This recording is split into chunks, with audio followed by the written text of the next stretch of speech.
जय हिंद दोस्तों, स्वागत है आपका अपना YouTube चैनल मैथ्स पॉइंट पर। मैं हूं रवि और आज हम एक्सरसाइज 4.3 के क्वेश्चन नंबर 8, 9, 10 और 11 देखेंगे। जैसा कि आपको मालूम है, हर एक बार बोर्ड एग्जाम में इस एक्सरसाइज 4.3 से एक नया क्वेश्चन दिल उतरिए यानी 5 मार्क का रहता ही है। तो आइए शुरू करते हैं। क्वेश्चन है, एक रेलगाड़ी एक समान चाल से 360 किलोमीटर की दूरी तय करती है। यदि यह चाल 5 किलोमीटर प्रति घंटा अधिक होती तो वह उसी यात्रा में 1 घंटा कम समय लेती। रेलगाड़ी की चाल ज्ञात करें। तो यहाँ पे हमें रेलगाड़ी की चाल मालूम करनी है। तो मान लेते हैं, माना कि रेलगाड़ी की चाल x किलोमीटर प्रति घंटा है। सबसे पहले हम लोग क्वेश्चन यदि समझ जाएंगे ना तो आधा तो प्रॉब्लम वही सॉल्व हो गया। ठीक है, जैसे एक रेलगाड़ी समान चाल से 360 किलोमीटर की दूरी तय करती है और वो उस समान चाल को हम मान लिए x किलोमीटर प्रति घंटा। तो इसी चाल से वो 360 किलोमीटर की दूरी तय करती है। तो हम लिखेंगे 360 किलोमीटर की दूरी तय करने में लगा समय हम समय निकाल लेंगे। समय बराबर होता है आपको दूरी बटे चाल। ठीक है, तो दूरी कितना है मेरे पास 360 किलोमीटर। तो 360 और चाल कितना है x, तो 360 बटे x घंटा।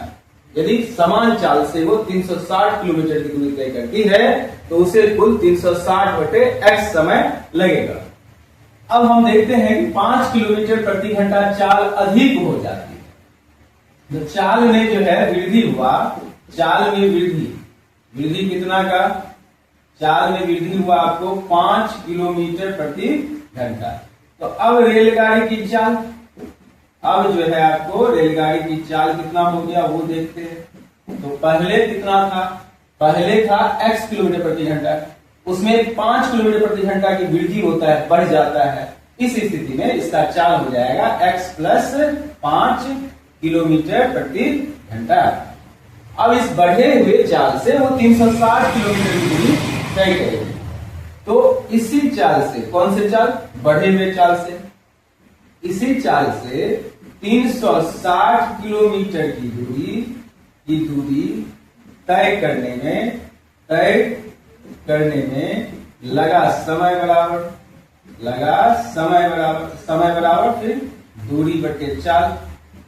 तो दूरी की बात करते हैं तो अभी भी 360 किलोमीटर फिक्स है, कांस्टेंट डिस्टेंस जो है वो कांस्टेंट है, तो फिक्स है।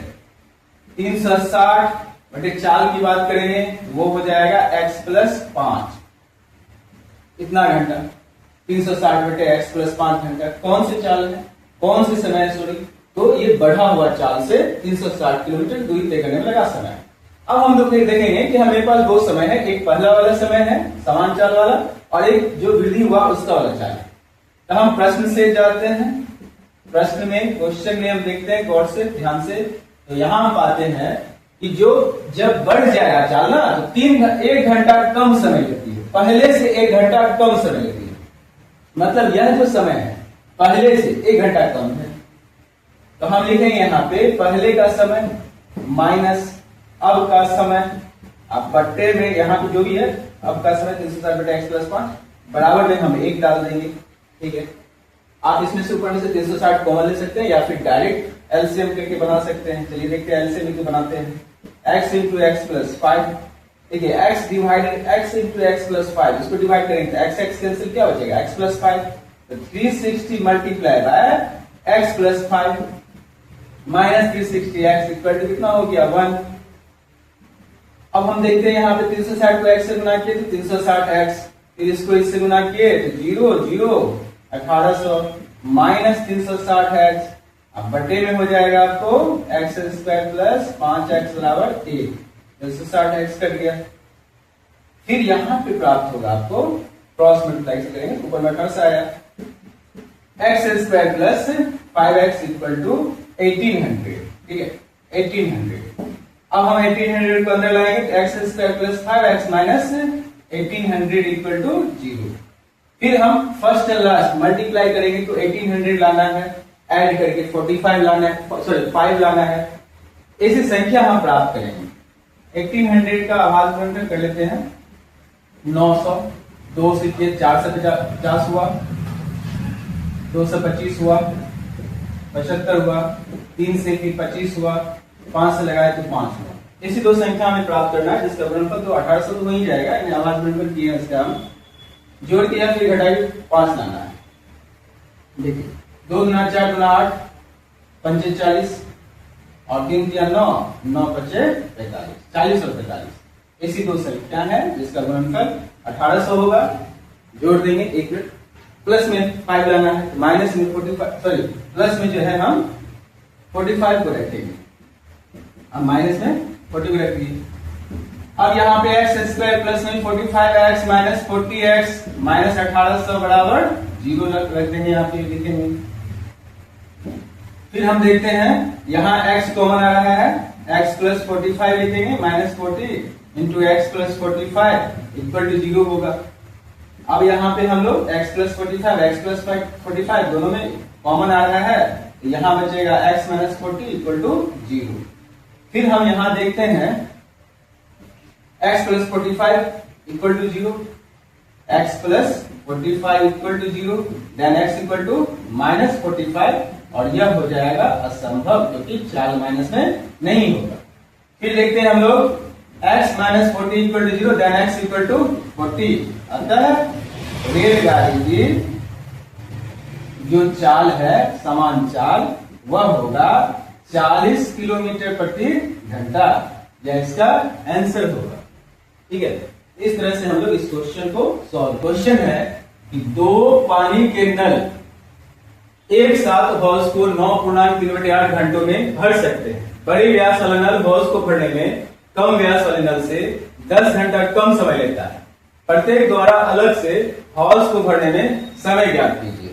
यदि हम एक क्वेश्चन इस क्वेश्चन को समझने के लिए आपको हम एक क्वेश्चन देना चाहते हैं। इस क्वेश्चन में है कि यदि एक टंकी को भरने में 2 नल का प्रयोग किया गया, ठीक है, एक बड़े व्यास वाले नल है, एक सिंपल सा क्वेश्चन है, और एक छोटे यानी पतले व्यास वाले नल है, दोनों से इस टंकी को पानी से भरना है। ठीक है, एक का कैपेसिटी है ये 10 घंटा में भर देता है और दूसरा है यह जो है 20 घंटा लगाता है।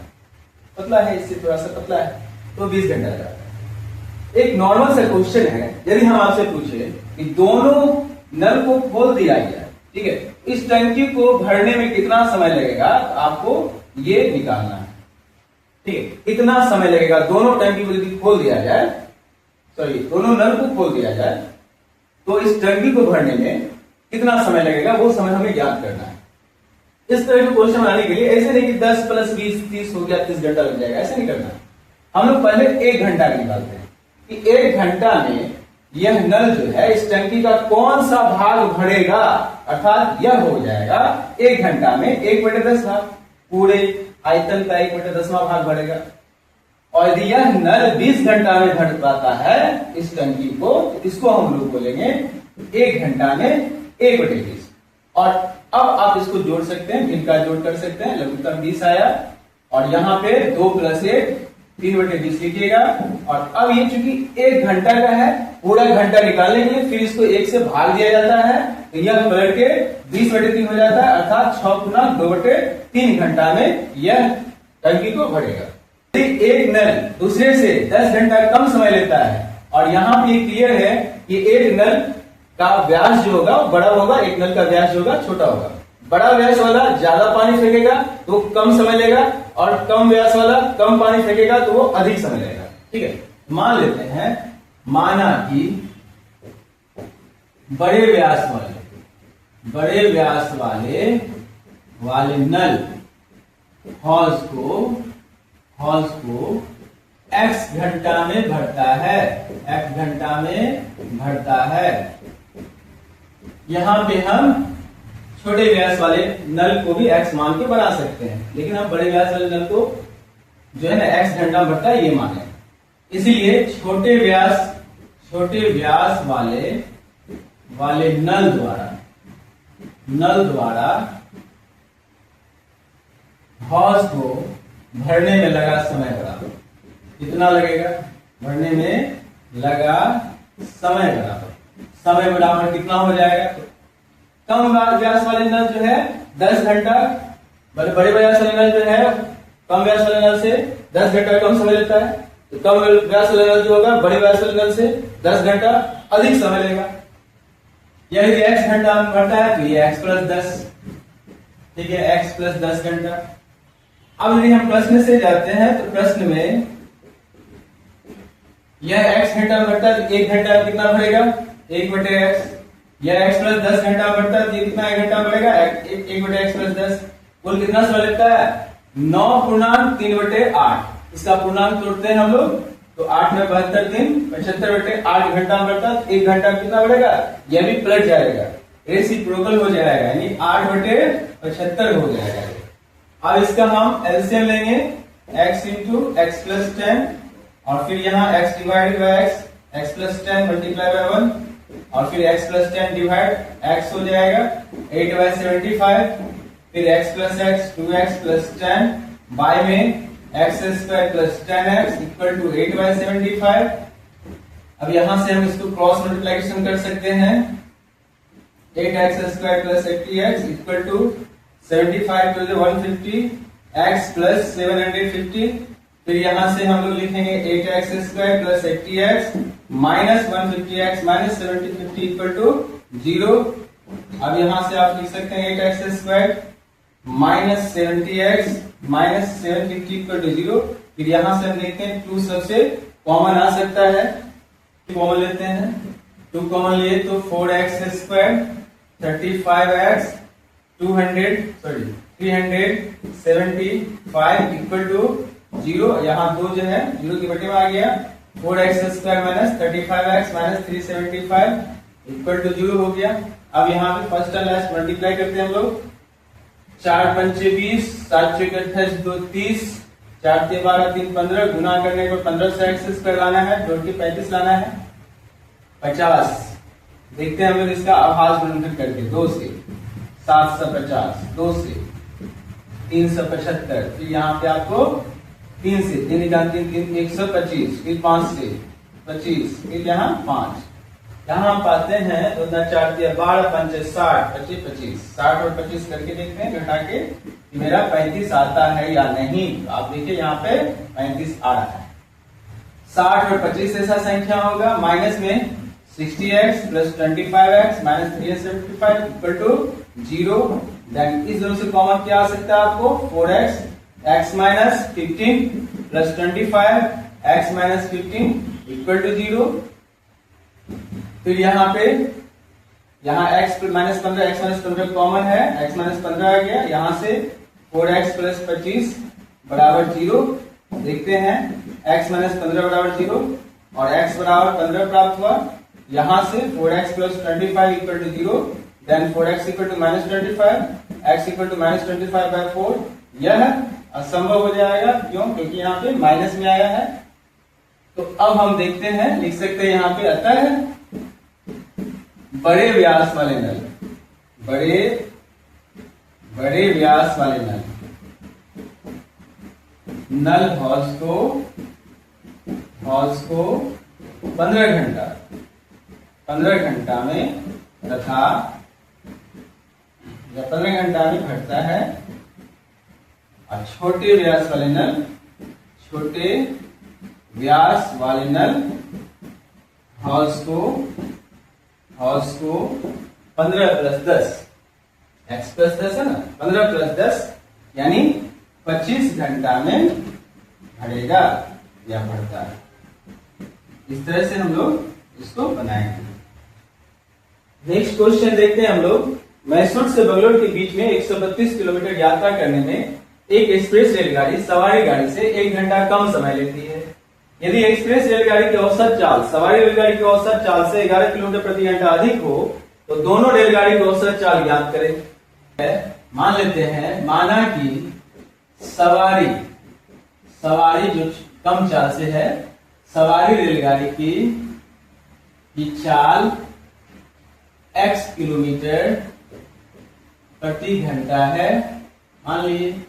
इसीलिए एक्सप्रेस रेलगाड़ी की चाल क्या हो जाएगा? एक्सप्रेस रेलगाड़ी की चाल हो जाएगा सवारी से 10 किलोमीटर प्रति घंटा अधिक। ठीक है, सवारी से 10 किलोमीटर प्रति घंटा अधिक।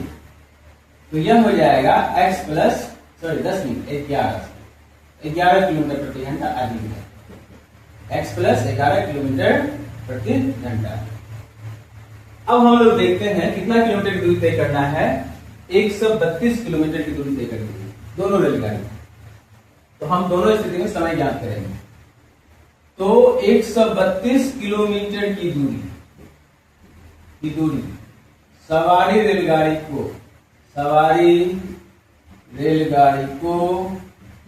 तय करने में लगा समय बराबर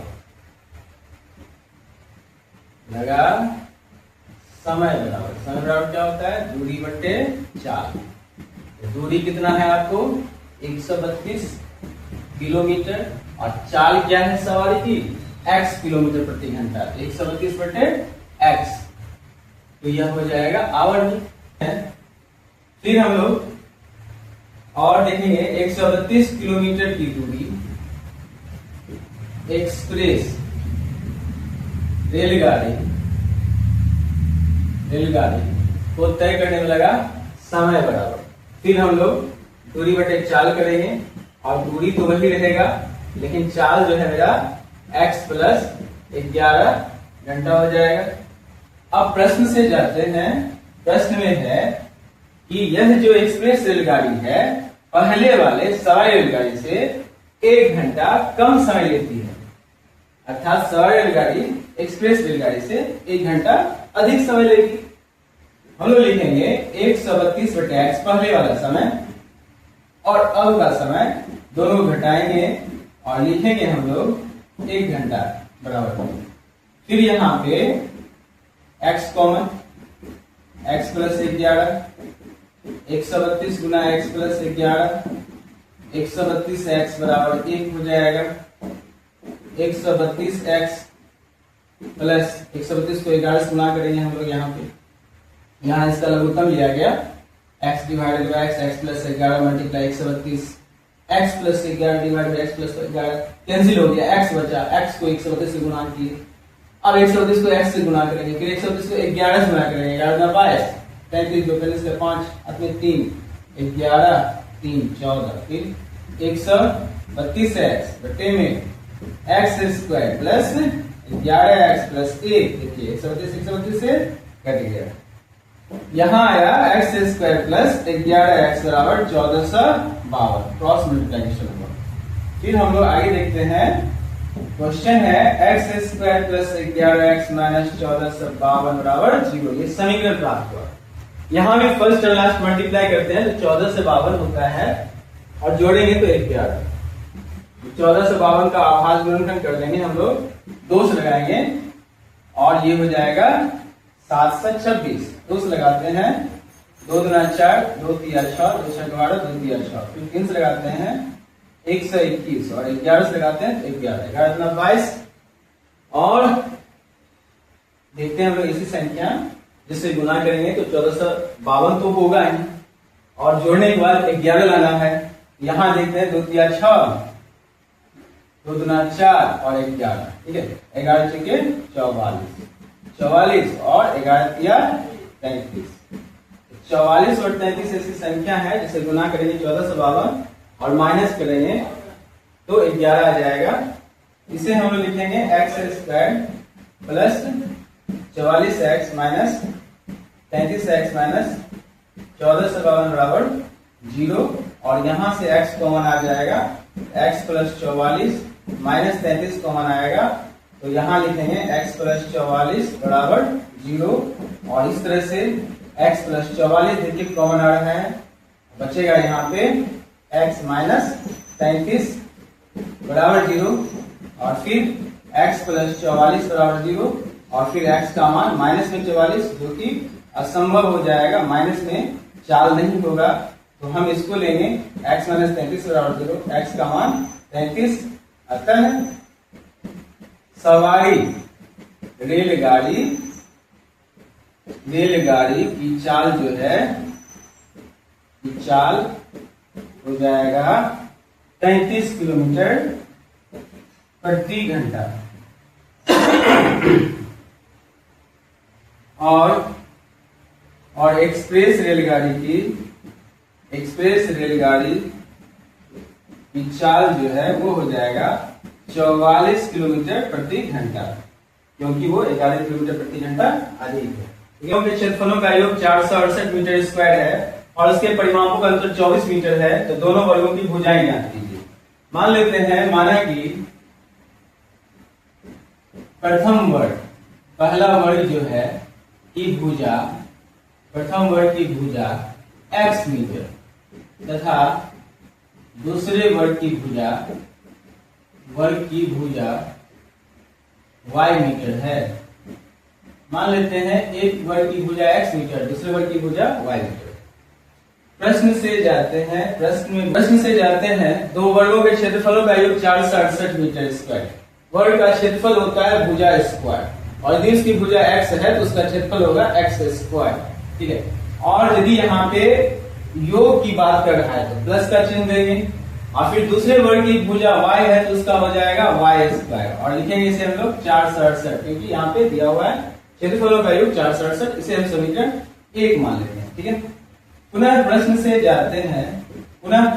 जाते हैं क्वेश्चन में है परिमापों का अंतर 24 मीटर है। परिमाप की बात करेंगे, परिमाप होता है वर्ग का 4 गुना भुजा, तो यदि हम भुजा x मानते हैं तो इसका परिमाप 4x हो जाएगा, और इसका अंतर की बात कर रहा है तो माइनस देंगे 4y, दूसरे की परिमाप यदि भुजा y है तो 4y, परिमाप का अंतर 24 है, बराबर 24 लिखेंगे, 4 कॉमन x माइनस y बराबर 24 लिखे, फिर x माइनस y का मान हो गया 24/4 छके 24, x माइनस y बराबर 6, और फिर हम x का मान लिख सकते हैं 6 प्लस y, इसे हम लोग समीकरण 2 मान लेते हैं। इस तरह से हमें x का मान प्राप्त हो गया। इस x के मान को समीकरण 1 में रख दीजिए। x के मान को समीकरण 1 में रखने पर तब हमें प्राप्त होगा 6 प्लस y का whole square plus y square बराबर 468। अब यहाँ पे a प्लस b का होल स्क्वायर तोड़ते हैं, a square 36, 2ab 12y plus y square minus 468 बराबर 0। यहाँ पे y square plus y square 2y square plus 12y, यह हो जाएगा 432 बराबर 0। 6 2 8 3 3 6। ठीक है, अब सबसे 2 common, y square plus 6y minus 216 बराबर 0, y square plus 6y minus 216 बराबर 0। इसी संख्या गुना करेंगे 216, जोड़ेंगे तो 6, 216 का भाग गुणनखंड कर लेंगे, 2 से 108, 2 से 54, 2 से 27, 3 से 9, 3 से 3 देखते हैं, 2 गुना 4 गुना 8 किया 24, 3 दिया 9, नहीं हुआ, कोई दिक्कत नहीं है। ठीक है, फिर देखते हैं 2 तिया 6 गुना 12, 3 तिया 9 गुना 18। अब देखिए यहाँ ध्यान से कितना हो गया आपको 18 और 12, मल्टीप्लिकेशन 216 होगा, घटा देंगे तो 6 हो जाएगा। ठीक है, एक प्लस में एक, दूसरा माइनस में, बड़ी संख्या प्लस में, छोटी संख्या माइनस में, देते बराबर 0। 4 पद हो गया, प्रथम 2 पद से कॉमन, माइनस 12 गुना y प्लस 18, यहाँ पे आएगा y प्लस 18 गुना y माइनस 12 बराबर 0, फिर यहाँ y प्लस 18 बराबर 0, y का मान हो जाएगा माइनस में 18, जो कि असंभव हो जाएगा, माइनस में भुजा नहीं आएगा। अब y माइनस 12 बराबर 0, y का मान 12 आता है। अब समीकरण 2 से जाते हैं और इसका मान को 2 रखते हैं, x का मान हो जाएगा 6 प्लस y है, y का मान 12, x बराबर कितना हो गया 18। अतः हम कह सकते हैं प्रथम वर्ग की भुजा जो है 18 मीटर, और दूसरे वर्ग की